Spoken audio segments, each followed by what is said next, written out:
Hi students, ഇന്ന് നമ്മൾ disaster മാനേജ്മെൻറ്റിൽ second മോഡ്യൂളിൽ തേർഡ് ലെക്ചറാണ്. ഇന്ന് നമ്മൾ നോക്കാൻ പോകുന്നത് ഡിസാസ്റ്റർ റിസ്ക് അസസ്മെൻറ്റിനെ കുറിച്ചാണ്. അപ്പോൾ ആദ്യം തന്നെ എന്താണ് ഡിസാസ്റ്റർ റിസ്ക് എന്ന് പറഞ്ഞാൽ നോക്കാം. ഡിസാസ്റ്റർ റിസ്ക് എന്ന് പറഞ്ഞാൽ probability of serious damages, death and injuries occurring as A result of A potentially damaging Hazard when interacting with vulnerable elements such as people and properties. Okay, ഇപ്പോൾ ഒരു risk ഉണ്ടാവുക എന്ന് പറഞ്ഞാൽ അവിടെ ഒരു വൾണറബിൾ ആയിട്ടുള്ള ഒരു കണ്ടീഷൻ ഉണ്ടാവും. ഓക്കെ, അങ്ങനെ വൾണറബിൾ ആയിട്ടുള്ള കണ്ടീഷൻ ഉണ്ടെങ്കിൽ അവിടെ ഒരു റിസ്ക് എറേസ് ആവും, റിസ്ക് ജനറേറ്റ് ആവും. ആ റിസ്ക് ഹസാർഡ് വരുന്ന സമയത്ത് എന്താണ് ഡിസാസ്റ്റർ ആയിട്ട് മാറുകയാണ് ചെയ്യുക. അതിനെയാണ് ഈ ഡിസാസ്റ്റർ റിസ്ക് എന്ന് പറയുക. ഇത് നോക്കുക, ഒരു വൾണറബിൾ സൊസൈറ്റി ഉണ്ട്, അവിടെ ഒരു ഹസാർഡസ് എൻവയോൺമെൻറ്റ് ഉണ്ടെങ്കിൽ, ഒരു ഹസാർഡ് ഒക്കെ ഉണ്ടെങ്കിൽ അവിടെ പ്രോബബിളി എന്താണ് റിസ്ക് ഏരിയ ഉണ്ടാവും, റിസ്കിനുള്ള സാധ്യത കൂടുതലായിരിക്കും. ഓക്കെ, ദെൻ ഈ റിസ്കിലോട്ട് ഈ ഹസാർഡ് വരികയാണെങ്കിൽ, ആ റിസ്ക് ആയിട്ടുള്ള ഏരിയയിലോട്ട് ഹസാർഡിൻ്റെ ഇമ്പാക്റ്റ് വരികയാണെങ്കിൽ ആ ഹസാർഡും കൂടി ആ റിസ്ക് ഏരിയയിൽ എത്തിച്ചേരുമ്പോൾ എന്ത് പറ്റിയാണ് അവിടെ ഡിസാസ്റ്റർ ആയിട്ട് മാറുകയാണ് ചെയ്യുക. അതിനെയാണ് എന്ത് ഡിസാസ്റ്റർ റിസ്ക് എന്ന് പറയുന്നത്. അതുകൊണ്ട് അവിടെ എന്താണ് സീരിയസ് ഡാമേജസ് ഉണ്ടാവും, ഡെത്ത്, ഇഞ്ചുറീസ് കാര്യങ്ങളെല്ലാം ഒക്കർ ചെയ്യും. ഓക്കെ, ഇതിനൊരു എക്സാമ്പിൾ പറയുകയാണെങ്കിൽ നമുക്കിപ്പോൾ ഒരു സീയുടെ അടുത്ത്, കടലിൻ്റെ അടുത്തായിട്ട് ഒരു ബിൽഡിങ്സുകൾ ഉണ്ട് എന്നിരിക്കട്ടെ. അപ്പോൾ അവിടെ ഇപ്പോൾ സുനാമി പോലെ, അല്ലെങ്കിൽ സുനാമി എന്നല്ലെങ്കിലും ഒരു ഹെവി ടൈഡ് വരികയാണെങ്കിൽ അതിനിപ്പോൾ അതിനെ റെസ്ട്രിക്റ്റ് ചെയ്യാൻ അല്ലെങ്കിൽ അതിനെ പ്രിവെൻറ്റ് ചെയ്യാൻ മാത്രം ബിൽഡിങ്ങിന് കപ്പാസിറ്റി ഇല്ല എങ്കിൽ അപ്പോൾ നമുക്ക് പറയാം ആ ബിൽഡിംഗ് ഇരിക്കുന്ന ഏരിയ എന്താണ് വൾണറബിൾ ഏരിയയിലാണെന്ന് പറയാം. അപ്പോൾ ഒരു ഹെവി ടൈഡ് വരുന്നു, വന്ന് ആ ബിൽഡിങ്ങിലേക്ക് സ്ട്രൈക്ക് ചെയ്യണു, ബിൽഡിംഗ് കൊളാപ്സായി പോവുകയാണ്. അപ്പോൾ അവിടെ ഒരു ഡിസാസ്റ്ററായി മാറാം. അപ്പോൾ നമുക്ക് പറയാം ആ ബിൽഡിംഗ് ഇരിക്കുന്ന ഏരിയ വൾണറബിൾ ആണ്, ഈ ടൈഡ് വന്ന് തട്ടിക്കഴിഞ്ഞാൽ അതിന് പ്രിവെൻറ്റ് ചെയ്യാൻ പറ്റില്ല എന്നറിയാം. അപ്പോൾ ഓൾറെഡി അതെന്താണ് അവിടെ റിസ്കിലുമാണ് ഇരിക്കുന്നത്. ഓക്കെ, അപ്പോൾ ഈ ടൈഡ് വന്ന് സ്ട്രൈക്ക് ചെയ്യുമ്പോൾ എന്താണ് അതൊരു ഹസാർഡാണ്. അങ്ങനെ ആ ഹസാർഡ് ആ വൾണറബിൾ ഏരിയയിൽ വന്ന് സ്ട്രൈക്ക് ചെയ്യുമ്പോൾ അവിടെ ഒരു ഡിസാസ്റ്റർ ആയിട്ട് മാറണം. ഓക്കെ, ഇതാണ് ഒരു ജനറൽ എക്സാമ്പിൾ. ഇനി അടുത്താണ് നമുക്ക് നോക്കാനുള്ളത് ഡിസാസ്റ്റർ റിസ്ക് അസസ്മെൻറ്റ് എന്ന് പറയുന്നത്. ഡിസാസ്റ്റർ റിസ്ക് അസസ്മെൻറ്റ് എന്ന് പറഞ്ഞാൽ a qualitative or quantitative approach to determine the nature and extent of disaster risk by analysing potential hazards and evaluating existing condition of exposure and vulnerability that together could harm people, property, services, livelihoods and environment on which they depend. Okay, ഇവിടെ ഉദ്ദേശിക്കുന്നത് ഇപ്പോൾ vulnerable ആയിട്ടുള്ള എക്സ്പോഷറായ ഒരു society ഉണ്ടാവുകയാണെങ്കിൽ അവിടെ ഉണ്ടായ damages എത്ര മാത്രമാണ് എന്ന് അസസ് ചെയ്യുന്ന ഒരു പ്രോസസ്സ് അല്ലെങ്കിൽ ഒരു മെത്തേഡിനെയാണ് ഡിസാസ്റ്റർ റിസ്ക് അസസ്മെൻറ്റ് എന്ന് പറയുന്നത്. ഓക്കെ, അപ്പോൾ അതിനെ തന്നെ ഈ ഡിസാസ്റ്റർ റിസ്ക് അസസ്മെൻറ്റിനെ രണ്ട് കമ്പോണൻസ് ആയിട്ട് ഡിവൈഡ് ചെയ്തിട്ടുണ്ട്. ഓക്കെ, രണ്ട് കമ്പോണൻസ് ഉണ്ട് എന്ന് പറയാം. Risk analysis and risk evaluation ആണ്. അപ്പോൾ ആദ്യം നമുക്ക് എന്താണ് റിസ്ക് അനാലിസിസ് എന്ന് നോക്കാം. ഇപ്പോൾ റിസ്ക് അനാലിസിസ് എന്ന് പറഞ്ഞാൽ use of available information to estimate the risk caused by the hazardous to individual population. ഒരു ഹസാർഡ് കാരണം ഒരു ഇൻഡിവിജ്വലിനോ ഒരു പോപ്പുലേഷനോ ഡാമേജ് സംഭവിച്ചാൽ അതിനെ അസസ് ചെയ്യുന്ന പ്രോസസ്സിനെയാണ് റിസ്ക് അനാലിസിസ് എന്ന് പറയുന്നത്. ഓക്കെ, ഹസാർഡ് കാരണം എന്താണ് അവിടെ ഒരു ഇൻഡിവിജ്വലിനോ പോപ്പുലേഷനോ എന്താണ് ഡാമേജസ് ഉണ്ടായിട്ടുണ്ടാവും. അതിൻ്റെ അവൈലബിൾ ആയിട്ടുള്ള ഇൻഫർമേഷൻ വെച്ചിട്ട് നമ്മളവിടെ ആ പ്രോസസ്സിനെ അനലൈസ് ചെയ്യുന്നു. അതിനെയാണ് റിസ്ക് അനാലിസിസ് എന്ന് പറയുന്നത്. അതിന് കുറച്ച് സ്റ്റെപ്സ് ഉണ്ട്. ആദ്യം ഹസാർഡ് ഐഡൻറ്റിഫിക്കേഷൻ ആണ്. ഹസാർഡ് ഏത് ടൈപ്പ് ആണെന്നുള്ള ഐഡൻറ്റിഫൈ ചെയ്യുന്നു. ദെൻ ആ ഹസാർഡിനെ കുറിച്ചുള്ള അസസ്മെൻറ്റ് നടത്തുന്നു. Then identifying elements at risk. അവിടെ ഉണ്ട് എക്സ്പോഷർ. ഓക്കെ, അതാണ് എലമെൻറ്റ് അറ്റ് റിസ്ക് എന്ന് പറഞ്ഞാൽ identifying element at risk, then vulnerability assessment, then risk estimation. ഇത്രയും കാര്യങ്ങളാണ് റിസ്ക് അനാലിസിസിലുള്ളത്. ഓക്കെ, ഇനി അടുത്തത് നമ്മൾ റിസ്ക് ഇവാലുവേഷൻ ആണ്. ഓക്കെ, ഇപ്പോൾ റിസ്ക് ഇവാലുവേഷൻ എന്ന് പറഞ്ഞാൽ this is the stage at which values and judgements R entered for the decision making process. Okay, ഇപ്പോൾ ഒരു റിസ്ക് അനാലിസിസ് ചെയ്ത ശേഷം എങ്ങനെ മാനേജ് ചെയ്യണം എന്നതിനുള്ള ഡിസിഷൻ മേക്കിങ്ങിനെയാണ് നമ്മൾ ഈ റിസ്ക് ഇവാലുവേഷൻ എന്ന് പറഞ്ഞപ്പോൾ റിസ്ക് ഉണ്ടായിട്ടുണ്ടെങ്കിൽ ആ റിസ്കിനെ അനലൈസ് ചെയ്തു. ആ അനലൈസ് ചെയ്ത റിസ്കിന് നമുക്ക് എന്തൊക്കെ ഓൾട്ടർനേറ്റീവ്സ് ആണ് നമുക്ക് ഐഡൻറ്റിഫൈ ചെയ്യുന്നത്, അല്ല to identify a range of alternative for managing the risk. ആ റിസ്ക് മാനേജ് ചെയ്യാൻ വേണ്ടിയിട്ട് എന്തൊക്കെ ഓൾട്ടർനേറ്റീവ്സ് വേണം. ഓക്കെ, അതിന് വേണ്ടിയിട്ടുള്ള ഒരു ഡിസിഷൻ മേക്കിംഗ് പ്രോസസ്സിനെയാണ് ഈ റിസ്ക് ഇവാലുവേഷൻ എന്ന് പറയുന്നത്. ഇതിൽ ഇൻക്ലൂഡ് ചെയ്യണു all the results of risk associated with social, economic and environmental. Okay, ഇനി അടുത്തത് contemporary approaches to risk assessment ആണ്. Okay, contemporary approaches to risk അസസ്മെൻറ്റിൽ ഫസ്റ്റ് വൺ ആണ് മൾട്ടി ഹസാർഡ്. മൾട്ടി ഹസാർഡ് എന്ന് പറഞ്ഞാൽ same area may be threatened by different types of hazards എന്നാണ് പറയുന്നത്. അതായത് ഒരു ഏരിയ ഉണ്ട്, ഒരു പെർട്ടിക്കുലർ ഏരിയ എടുക്കുകയാണെങ്കിൽ ആ ഏരിയയിൽ തന്നെ എന്താണ് ഡിഫറെൻറ്റ് ടൈപ്സ് ഓഫ് ഹസാർഡ്സ് അവിടെ എഫക്റ്റ് ചെയ്യുന്നുണ്ടാവും. ഓക്കെ, അപ്പോൾ each hazards are impacted by different hazard scenarios. Each of the hazard scenario also might have different magnitude. ഇപ്പോൾ ഓരോ ടൈപ്പ് ഹസാർഡിനും ഓരോ ഇമ്പാക്റ്റ് ആയിരിക്കും ഉണ്ടാവുക. അപ്പോൾ ഓരോ ഡിഫറെൻറ്റ് സിനാരിയോസ് ആയിരിക്കും ഉണ്ടാവുക. അപ്പോൾ അതിൻ്റെ മാഗ്നിറ്റ്യൂഡ് അല്ലെങ്കിൽ അതിൻ്റെ ഇൻറ്റൻസിറ്റി എന്ന് പറയുന്നതെല്ലാം എന്താണ് ഡിഫറെൻ്റ് ആയിരിക്കും. ഓക്കെ, അതിനെയാണ് എന്തെന്ന് പറയുന്നത് ഈ മൾട്ടി ഹസാർഡ് എന്ന് പറയുന്നത്. ഓക്കെ, ഇനി അടുത്ത റിസ്ക് അസസ്മെൻറ്റ് അപ്രോച്ചാണ് മൾട്ടി സെക്ടറൽ എന്ന് പറയുന്നത്. ഓക്കെ, അത് hazards will impact different sectors of elements at risk. അതായത് ഡിഫറെൻറ്റ് സെക്ടേഴ്സിലാണ് ഹസാർഡിൻ്റെ ഇമ്പാക്റ്റ് എഫക്റ്റ് ചെയ്യുക. അതിനെയാണ് മൾട്ടി സെക്ടറൽ എന്ന് പറയുന്നത്. ഫോർ എക്സാമ്പിൾ, ഇപ്പോൾ ഒരു ഏരിയ എടുക്കുകയാണെങ്കിൽ, അല്ലെങ്കിൽ ഒരു ടൗൺ എടുക്കുകയാണെങ്കിൽ, ആ ഒരു ടൗണിൽ ഒരു ഇൻഡസ്ട്രി ഉണ്ടെങ്കിൽ ആ ഇൻഡസ്ട്രിയിൽ നിന്ന് പൊല്യൂഷൻ ഉണ്ടാവേണ്ടത് നോക്കട്ടെ, ഗ്യാസസ് പുറത്ത് വരുന്നുണ്ട്. അപ്പോൾ അതിൻ്റെ സ്മോക്ക് ആ ഇൻഡസ്ട്രി എക്സോസ്റ്റ് ചെയ്യണ സ്മോക്ക് പൊല്യൂട്ടഡ് ആക്കുന്നുണ്ട് എന്നിരിക്കട്ടെ. അപ്പോൾ ആ ഇൻഡസ്ട്രി ഇരിക്കണ ആ ഒരു ഏരിയയിൽ, ആ ടൗണിൽ, ആ ഒരു സെക്ടറിൽ മാത്രമായിരിക്കും ആ പൊല്യൂട്ടഡ് ആവുക. അല്ല, ആ പൊല്യൂട്ടഡ് ആയിട്ടുള്ള സ്മോക്ക് ആ ടൗണിൻ്റെ മറ്റു പ്രദേശങ്ങളിലായ അല്ലെങ്കിൽ മറ്റു സെക്ടേഴ്സിലേക്കൊക്കെ അത് എഫക്റ്റ് ചെയ്യും. ഓക്കെ, അപ്പോൾ അങ്ങനെയുള്ള ഒരു ഇമ്പാക്റ്റിനെയാണ് മൾട്ടി സെക്ടറൽ ഇമ്പാക്റ്റ് എന്ന്, മൾട്ടി സെക്ടറൽ റിസ്ക് അസസ്മെൻറ്റ് എന്ന് പറയുന്നത്. ഓക്കെ, ദെൻ തേർഡ് വൺ ആണ് മൾട്ടി ലെവൽ. മൾട്ടി ലെവൽ എന്ന് പറഞ്ഞാൽ risk assessment can be carried out at different levels. Different levels include national, regional, district and local policies. It also defines what resources are available at different levels of reduces risk. അതായത് different ലെവലിൽ വെച്ചിട്ട് റിസ്കിനെ assess ചെയ്യുന്നതിനെയാണ് multi level എന്ന് പറയുന്നത്. ഇതിനൊരു എക്സാമ്പിളായിട്ട് പറയുകയാണെങ്കിൽ, റിസ്കിനെ കുറിച്ച് ഒരു study നടത്തുകയാണ്. ഓക്കെ, എങ്ങനെ നടത്തുന്നു എന്ന് വെച്ചാൽ അതിൻ്റെ ഇൻറ്റൻസിറ്റി നോക്കിയിട്ട്, ഓരോ റിസ്ക് ഉണ്ടെങ്കിൽ ആ റിസ്കിൻ്റെ ഇൻറ്റൻസിറ്റി നോക്കിയിട്ട് ഒരു സ്റ്റഡി നടത്തുന്നു. എന്നിട്ട് അത് ഏത് ലെവലിലോട്ടാണെന്ന് കാറ്റഗറൈസ് ചെയ്യുകയാണ് ഈ ഒരു സെക്ഷനിൽ ചെയ്യുന്നത്. അപ്പോൾ ഈ ഡിഫറെൻറ്റ് ലെവൽസിൽ ഇൻക്ലൂഡ് ചെയ്യുന്നത് ഇപ്പോൾ national, regional, district, local policies എന്ന് പറഞ്ഞിട്ടുണ്ടല്ലോ. അപ്പോൾ അതിനൊരു എക്സാമ്പിളായിട്ട് പറയുകയാണെങ്കിൽ, ഇപ്പോൾ നമ്മൾ കോവിഡ് വന്ന സമയത്ത് ആദ്യം കേരളത്തിലാണല്ലോ റിപ്പോർട്ട് ചെയ്ത്, തൃശ്ശൂർ സ്ഥലത്തൊന്ന് റിപ്പോർട്ട് ചെയ്തു എന്ന് പറഞ്ഞപ്പോൾ ആദ്യം കേരളം ഒരു ഡിസിഷൻ എടുത്തു. മൊത്തത്തിലുള്ള ലോക്ക്ഡൗൺ അല്ല, സ്കൂൾസും കോളേജസും എല്ലാം തന്നെ നമുക്ക് ലോക്ക് ചെയ്യാം എന്നൊരു തീരുമാനം എടുത്തു. അത് കഴിഞ്ഞ് ഇന്ത്യയിൽ നിന്നുള്ള ഡിസിഷൻ വന്ന് ഫുൾ ലോക്ക്ഡൗൺ എന്ന് പറഞ്ഞിട്ടൊരു പ്രോസസ്സ് വന്നു. അപ്പോൾ അതാണ് നാഷണൽ വൈസ് വരിക. ഇന്ത്യ ഈ കോവിഡിന് പാൻഡമിക് സിറ്റുവേഷൻ വരുന്നു എന്ന് പറഞ്ഞു. അതിനെ പ്രിവെൻറ്റ് ചെയ്യാനായിട്ട് എന്ത് ചെയ്തു, ഒരു ലെവലാണത്, ഇന്ത്യ മൊത്തം തന്നെ ലോക്ക്ഡൗൺ ചെയ്തു എന്ന് പറഞ്ഞിട്ട്. ഇപ്പോൾ റീജിയണൽ എന്ന് പറയുകയാണെങ്കിൽ സ്റ്റേറ്റ് വൈസിട്ട് പിന്നെ അതിൻ്റെ ആഘാതം കുറഞ്ഞു വെച്ചാൽ ഓരോ സ്റ്റേറ്റിനും ഓരോ ഫ്രീഡം കൊടുത്തു. ചില സ്റ്റേറ്റ്സ് ലോക്ക്ഡൗൺ ആയിരിക്കും, ചില സ്റ്റേറ്റ്സ് ലോക്ക്ഡൗൺ അല്ല, ആ ഒരു ഇതായി.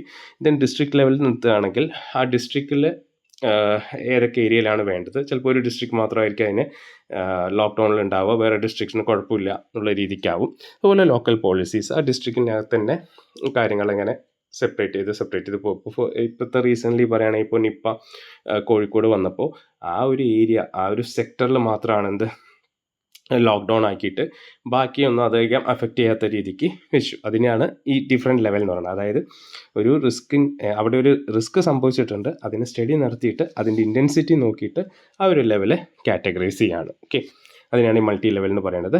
ദെൻ അടുത്താണ് മൾട്ടി സ്റ്റേക്ക് ഹോൾഡർ. മൾട്ടി സ്റ്റേക്ക് ഹോൾഡർ എന്ന് പറഞ്ഞാൽ risk assessment should involve the relevant stakeholders which can be individuals, business, organization and authorities എന്നാണ് പറയുന്നത്. അപ്പോൾ റിസ്ക് അസസ്മെൻറ്റ് ചെയ്യുന്നത് റിലവൻ്റ് ആയിട്ട് സ്റ്റേക്ക് ഹോൾഡേഴ്സിന് ഇൻവോൾവ് ആയിരിക്കണം എന്നാണ്. വിച്ച് ക്യാൻ ബി ഇൻഡിവിജ്വൽ ആവാം, എല്ലാവർക്കും ഒരുപോലെ ആവണം എന്നില്ലല്ലോ.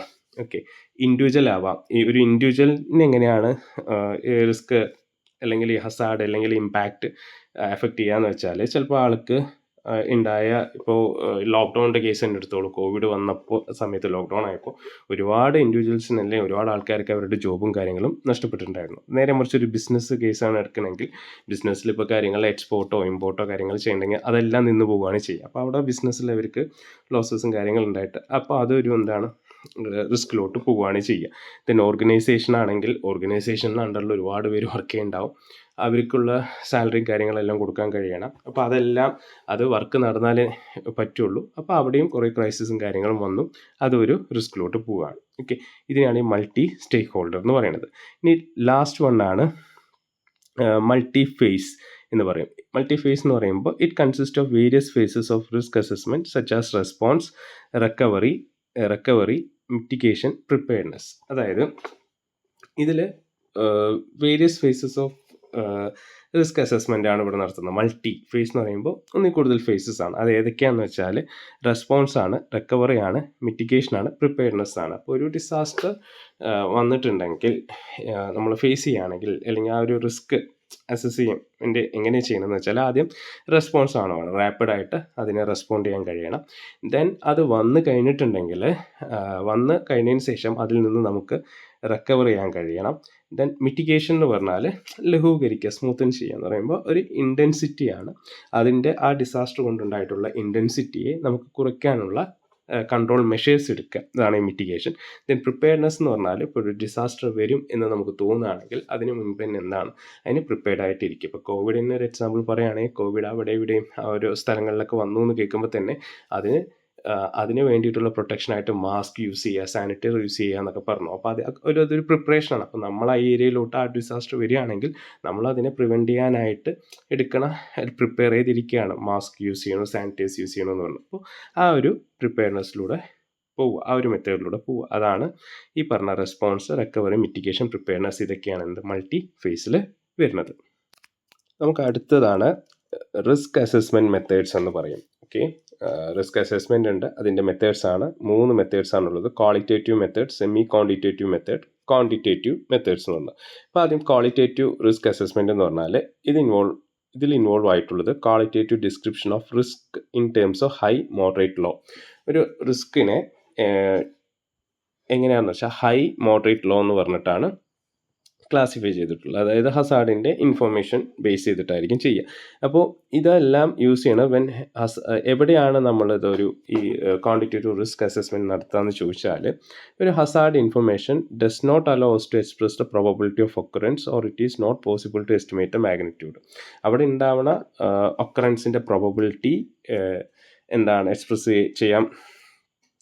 ഹസാർഡിൻ്റെ ഇൻഫർമേഷൻ വെച്ചിട്ട് നമുക്കത് എക്സ്പ്രസ് ചെയ്യാൻ പറ്റായിരിക്കുകയോ ഇല്ലെങ്കിൽ അതിൻ്റെ മാഗ്നിറ്റ്യൂഡ് എസ്റ്റിമേറ്റ് ചെയ്യാൻ പോസിബിൾ ഇല്ലാത്ത ഒരു അവിടെയാണ് നമ്മൾ ഈ ക്വാളിറ്റേറ്റീവ് റിസ്ക് അസസ്മെൻറ്റ് നടത്തുന്നത്. ഓക്കെ, അപ്പോൾ ഇതിനൊരു മെട്രിക്സ് ആണ് ഫോം ചെയ്യണത്. Risk matrix can be constructed to show qualitative risk. Okay, അപ്പോൾ അതിന് വൈ ആക്സിസിൽ നമ്മൾ കൺസിഡർ ചെയ്യണു probability of an event occurring. Okay, ഒരു ഈവൻറ്റ് ഉണ്ടെങ്കിൽ അതിൽ ഈവൻറ്റ് ഒക്കർ ചെയ്യണതിൽ probability of an event occurring ആണ് നമ്മൾ ആ മെട്രിക്സിൽ വൈ ആക്സിസിൽ കാണിക്കുക. എക്സ് ആക്സിസിൽ അവിടെ ഉണ്ടാവുന്ന പൊട്ടൻഷ്യൽ ലോസ് ആയിരിക്കും നമ്മൾ കാണിക്കേണ്ടത്. അപ്പോൾ ഇതാണ് ആ ഒരു റിസ്ക് മെട്രിക്സ് എന്ന് പറയുന്നത്. പറഞ്ഞു വൈ ആക്സിസിൽ പ്രോബബിലിറ്റി ആയിരിക്കും എന്ന് പറഞ്ഞു, എക്സ് ആക്സിസിൽ പൊട്ടൻഷ്യൽ ലോസ് ആയിരിക്കും എന്ന് പറഞ്ഞു. ഓക്കെ, ഇപ്പോൾ ലോസ് എന്ന് പറഞ്ഞാൽ എന്താണെന്ന് പറയാം. പൊട്ടൻഷ്യൽ ലോസിൽ അല്ലെങ്കിൽ ലോസസിൽ നമുക്ക് വരാൻ പോണ കാര്യം എന്താ പറയുക, injuries, property damage, business interruption, environmental, socio economic, environmental disaster, അതുകൊണ്ടുണ്ടായ ലോസസ്, ഇതെല്ലാം ആണ് ഈ ലോസിൻ്റെ അകത്ത് വരിക.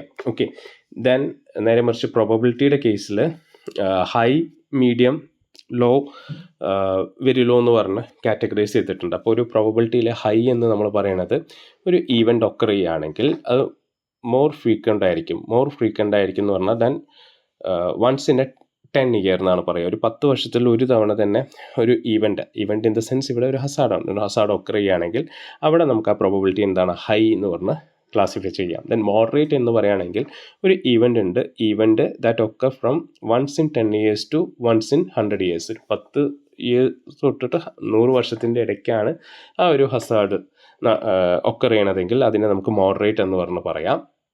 ലോ എന്ന് പറയുമ്പോൾ even that occur from once in 100 years to once in 1000 years. ഒരു 100 ഇയേഴ്സിൻ്റെയും 1000 ഇയേഴ്സിൻ്റെയും ഒരിക്കലാണ് ഒരു ഹസാർഡ് ഒക്കർ ചെയ്യണതെങ്കിൽ അതിനെ നമുക്ക് ലോ റിസ്ക് എന്ന് പറഞ്ഞ് ക്ലാസിഫൈ ചെയ്യാം. ഇനി വെരി ലോ എന്ന് പറയുകയാണെങ്കിൽ even that occurs less frequency than once in 1000 years. 1000 ഇയേഴ്സിൽ ഒരിക്കലാണ് അത് ഒക്കർ ചെയ്യണമെങ്കിൽ നമുക്ക് എന്താണ് വെരി ലോ എന്ന് പറയാം. ഓക്കെ, ഇപ്പോൾ ഇവിടെ ഈ കാണിച്ചിരിക്കുന്ന റിസ്ക് മെട്രിക്സിൽ ഇപ്പോൾ ഈ റെഡ് കളർ കാണിച്ചിരിക്കുന്നതെല്ലാം എന്താണ് വെരി ഹൈ ആണ്. അല്ല, ഓറഞ്ച് കളറിൽ കാണിച്ചിരിക്കുന്നത് ഹൈ ആണ്. ദെൻ യെല്ലോ കളറിൽ കാണിച്ചിരിക്കുന്നത് മോഡറേറ്റ് ആണ്. ഗ്രീൻ കളറിൽ കാണിച്ചിരിക്കുന്നത് ലോ ആണ്. ഓക്കെ, ഇപ്പോൾ ഇവിടെ പറയണത് എ എന്ന് പറഞ്ഞ റീജിയനിൽ very high frequent event causing very high losses എന്നാണ് പറയുന്നത്. Or moderate frequent event causing very high losses. അപ്പോൾ വെരി ഹൈ ഫ്രീക്വൻറ്റ് ഈവൻറ്റ്, അതായത് ഈവൻറ്റ് ഫ്രീക്വൻ്റ് ആയിട്ട് വെരി ഹൈ എന്ന് പറയുമ്പോൾ frequent event causing very high losses ആണ്. ദെൻ മോഡറേറ്റ് ഫ്രീക്വൻ്റ് ആണ് event എങ്കിലും അത് കോസ് ചെയ്യുന്നത് എന്താണ് high losses, very high losses തന്നെയാണ് ഉണ്ടാവുക എന്ന് പറഞ്ഞത്. ദെൻ ഹൈ ആണെങ്കിൽ ഫ്രീക്വൻറ്റ് ഈവൻറ്റ്സ് വിത്ത് മോഡറേറ്റ് ലോസസ്. ഫ്രീക്വൻ്റ് ആയിട്ട് ഈവൻ്റ് ഉണ്ടാവും, മോഡറേറ്റ് ലോസസ് ആയിരിക്കും. അല്ലെങ്കിൽ moderate and low frequent events ആണ് ഉണ്ടാവണതെങ്കിൽ അവിടെ കോസ് ചെയ്യുന്നത് ഹൈ ലോസസ് ആവാം, ചിലപ്പോൾ സമയത്ത് വെരി ഹൈ ലോസസും ആവാം. ഓക്കെ, ദെൻ മോഡറേറ്റ് എന്ന് പറയുമ്പോൾ frequent event with low losses or very low frequent events causing high losses. Okay, then low എന്ന് പറയുമ്പോൾ low frequency events with low losses ആണ്. ഓക്കെ, അപ്പോൾ ഇവിടെ റെഡ് കളർ നോക്കുക, റെഡ് കളർ ഹൈ ആണ്, നമ്മൾ വെരി ഹൈ എന്നാണ് പറഞ്ഞത്. അപ്പോൾ അതിവിടെ പൊട്ടൻഷ്യൽ ലോസിൻ്റെ അവിടെ വെരി ഹൈ ലൈൻ ഉണ്ടാവും. ദെൻ പ്രോബബിലിറ്റി കൺസിഡർ ചെയ്യുമ്പോൾ അവിടെ ഹൈയുടെ റേഞ്ചിൽ ഉണ്ടാവും, എങ്കിലും അത് ഹൈ എന്നുള്ള റീജിയനിൽ നിന്ന് മാറാറില്ല. ദെൻ ഹൈ എന്ന് പറയുന്ന കേസ് നോക്കുകയാണെങ്കിൽ ബി ആണ് കാണിച്ചത്, അത് ഓറഞ്ച് കളറാണെന്ന് പറഞ്ഞു. അപ്പോൾ അത് പൊട്ടൻഷ്യൽ ലോസിൽ വെരി ഹൈ ഉള്ള സ്ഥലത്ത് അത് ലോ റീജിയനിൽ കിടക്കാറുണ്ട്. ബട്ട് അത് മീഡിയം പൊട്ടൻഷ്യൽ ലോസ് മീഡിയം ഉള്ള സ്ഥലത്ത് ചില സമയത്ത് എന്താണ് ഹൈയിൽ കിടക്കാറുണ്ട്. ഓക്കെ, ഇപ്പോൾ ലോ മീഡിയം എന്ന് പറയുമ്പോൾ അത് മോഡറേറ്റ് ആണ് ഈ മീഡിയം എന്ന് ഉദ്ദേശിക്കുന്നത്. ഇപ്പോൾ ഇവിടെ നോക്കുക, ഇപ്പോൾ ഈ മോഡറേറ്റിൻ്റെ കേസിൽ പറഞ്ഞിട്ടുണ്ട് with low losses or very low frequent event causing very high losses എന്ന് പറഞ്ഞിട്ടുണ്ട്. അപ്പോൾ അതാണ് ഇവിടെ കാണിച്ചിരിക്കുന്നത്. ഓക്കെ, അതായത് നമുക്ക് ഒന്നുമില്ല, ലോസും ഉണ്ടാവണ എക്സ്പെക്ട് ചെയ്യുന്ന ലോസും അതിൻ്റെ ഈവൻ്റ് അല്ലെങ്കിൽ ഹസാർഡ് അല്ലെങ്കിൽ അതിൻ്റെ ഒക്കർ ചെയ്യുന്ന നേച്ചർ വെച്ചിട്ട് ഒരു മെട്രിക്സ് ഫോം ചെയ്തിട്ടുണ്ടാവും. എവിടെയാണ് ഹൈ, എവിടെയാണ് വെരി ഹൈ, എവിടെയാണ് മീഡിയം, എവിടെയാണ് ലോ എന്ന് പറഞ്ഞിട്ട്. അതാണ് എന്ത് ഈ ക്വാളിറ്റേറ്റീവ് റിസ്ക് അസസ്മെൻറ്റിൽ പറയുന്നത്. ഓക്കെ, അടുത്തതാണ് സെമി ക്വാണ്ടിറ്റേറ്റീവ് റിസ്ക് അസസ്മെൻറ്റ് എന്ന് പറയുന്നത്. സെമി ക്വാണ്ടിറ്റേറ്റീവ് റിസ്ക് അസസ്മെൻറ്റ് എന്ന് പറയുമ്പോൾ ഒരു ടെക്നിക്കാണ് express risk in terms of numerical values. ഒരു ന്യൂമറിക്കൽ വാല്യൂസ്, ഇപ്പോൾ പ്രീവിയസ് കേസിൽ ക്വാളിറ്റേറ്റീവിൽ നമ്മളൊരു റിസ്ക് മെട്രിക്സ് വെച്ചിട്ടാണ് ചെയ്തതെങ്കിൽ ഇവിടെ ഒരു ന്യൂമറിക്കൽ വാല്യൂ വെച്ചിട്ടാണ് ചെയ്യുന്നത്. അതിൻ്റെ റേഞ്ച് എന്ന് പറയുന്നത് 0 to 1 വെച്ചിട്ടാണ് ചെയ്യുക. ഓക്കെ, അപ്പോൾ ഇവിടെ they do not have a direct meaning of expected losses. They are merely relative indication of risk. അവർക്ക് എക്സ്പെക്റ്റഡ് ലോസസിൻ്റെ ഒരു ഡയറക്റ്റ് മീനിങ് ഒന്നും അവരുടെ അടുത്ത് ഉണ്ടാവില്ല. Then semi quantitative estimation for risk assessment is found useful in the following situations. Okay, അതായത് ഇതുകൊണ്ടുണ്ടായിട്ടുള്ള useful thing എന്ന് പറഞ്ഞാൽ initial screening process to identify hazards and risk. Okay, ഇനീഷ്യലായിട്ടൊരു സ്ക്രീനിങ് പ്രോസസ്സ് ഉണ്ട്, എന്തിന് ഹസാർഡ് ഐഡൻറ്റിഫൈ ചെയ്യാനും റിസ്കിനെയും ഹസാർഡും റിസ്ക്കും ഐഡൻറ്റിഫൈ ചെയ്യാൻ വേണ്ടിയിട്ടുള്ളത്. Okay, when the level of risk does not justify the time and effort, അവിടെ ഇത് നമുക്ക് യൂസ്ഫുൾ ആണ്. Then where the possibility of obtain numerical data is limited. Numerical data limited ആയിട്ടുള്ള സ്ഥലത്തും എന്താണ് നമുക്കത് ഈ ഒരു ഡാറ്റ ഒബ്റ്റെയിൻ ഒരു പോസിബിലിറ്റി ഉണ്ട്. അവിടെ നമുക്ക് where the possibility of obtain numerical data is limited, ആ ഏരിയയിൽ നമുക്ക് എന്താണ് ഈ ഒരു semi quantitative risk assessment useful ആണ്. ഓക്കെ, ഇതിൽ ഒരു ഇമ്പോർട്ടൻ്റ് ആയിട്ടുള്ള ഒരു പോയിൻ്റാണ് semi quantitative approach could be adapted to cover larger areas cover ചെയ്യാൻ വേണ്ടിയിട്ട് ഈ semi quantitative risk assessment method use ചെയ്യാം. ദെൻ ഈ സെമി ക്വാണ്ടിറ്റേറ്റീവ് റിസ്ക് അസസ്മെൻറ്റ് മെത്തേഡിൽ പറയണത് ഇങ്ങനെയാണ്. റിസ്ക് എന്ന് പറയുന്നത് ഒരു മൾട്ടി ഡയമെൻഷനിലാണെന്ന് പറയുന്നുണ്ട്. ഈ സെമി ക്വാണ്ടിറ്റേറ്റീവ് റിസ്ക് അസസ്മെൻറ്റ് എന്ന് പറഞ്ഞ ഒരു മൾട്ടി ഡയമെൻഷനിലാണെന്ന് പറയുന്നുണ്ട്. ഇറ്റ് ഈസ് എന്താണ് hazard into vulnerability by capacity ആണെന്ന് പറയാറുണ്ട്. ഓക്കെ, അടുത്ത ഇതാണ് ക്വാണ്ടിറ്റേറ്റീവ് മെത്തേഡ്സ്. ക്വാണ്ടിറ്റേറ്റീവ് മെത്തേഡ്സ് എന്ന് പറയുമ്പോൾ ഇവിടെ എസ്റ്റിമേറ്റ് ചെയ്യണത്, ഇത് എയിം ചെയ്യണത് estimating the spatial and temporal probability of risk and it's magnitude. Okay, spatial ആയിട്ടുള്ള ഒരു ടെമ്പറൽ ആയിട്ടുള്ള റിസ്കിൻ്റെ പ്രോബബിലിറ്റിയും ഈ മാഗ്നിറ്റ്യൂഡിനെയും എന്താണ്, ഒരു പ്രോബബിലിറ്റി ഓഫ് റിസ്ക് മാഗ്നിറ്റ്യൂഡിനെയും എസ്റ്റിമേറ്റ് ചെയ്യുകയാണ്. അതിനെയാണ് ഈ ക്വാണ്ടിറ്റേറ്റീവ് മെത്തേഡ്സ് എന്ന് പറയുന്നത്. ഈ ഒരു മെത്തേഡിൽ കമ്പൈൻഡ് എഫക്ട്സ് ആണ് in terms of losses for all possible scenarios that might occur are calculated. ഈ ക്വാണ്ടിറ്റേറ്റീവ് മെത്തേഡ്സിൽ റിസ്ക് എന്ന് പറഞ്ഞാൽ കാൽക്കുലേറ്റ് ചെയ്യുന്നത് നമ്മളിങ്ങനെയാണ്: risk equal to hazard vulnerability amount of element at risk എന്നാണ്. അതായത് ഹസാർഡും റിസ്ക് എങ്ങനെയാണ് ഒക്കർ ചെയ്യുന്നത്, ഹസാർഡ് ഉണ്ടാവും, ഒരു വൾണറബിൾ ഏരിയയിൽ ഒരു ഹസാർഡ് ഉണ്ടാവും, അവിടെയുള്ള എലമെൻ്റ് ഓഫ് റിസ്ക്, ഇതിൻ്റെ എല്ലാം കൂടിയിട്ട് എന്താണ് പ്രോഡക്റ്റിനെയാണ് നമ്മൾ എന്തെന്ന് പറയാം, റിസ്ക് എന്ന് പറയാം. അല്ലെങ്കിൽ നമുക്ക് സിമ്പിളായിട്ട് പറയാം കമ്പൈൻഡ് എഫക്റ്റ് ആണ്. ഓക്കെ, ഇത് എല്ലാത്തിൻ്റെയും കമ്പൈൻഡ് എഫക്റ്റ് ആണ് എന്ത്, റിസ്ക് എന്ന്. കമ്പൈൻഡ് എഫക്റ്റിൽ ഇതുകൊണ്ടുള്ള ഗുണം എന്ന് പറഞ്ഞാൽ നമുക്ക് എന്താ പറയുക, ഏത് തരത്തിലുള്ളതും എന്താണ് ടേംസ് ഓഫ് ലോസസ് എല്ലാ പോസിബിൾ സിനാരിയോയിലും, ഏത് സിനാരിയോ ആയിക്കോട്ടെ അതിൻ്റെ എല്ലാത്തിനെയും കൂടുതലുള്ള ലോസസ് നമുക്ക് എന്ത് ചെയ്യാം, കാൽക്കുലേറ്റ് ചെയ്യാൻ പറ്റും. ഓക്കെ, അതാണ് ഈ ഡിസാസ്റ്റർ റിസ്ക് അസസ്മെൻറ്റിൽ മെത്തേഡിൽ പറയാനുള്ളത്. ഈ ഒരു ലെക്ചറിൽ ഇത് മതി, ഡിസാസ്റ്റർ റിസ്ക് അസസ്മെൻ്റ് ആണ്. ഓക്കെ, അടുത്ത ലെക്ചറിൽ ബാക്കിയുള്ള ടോപ്പിക്സ് നമുക്ക് നോക്കാം.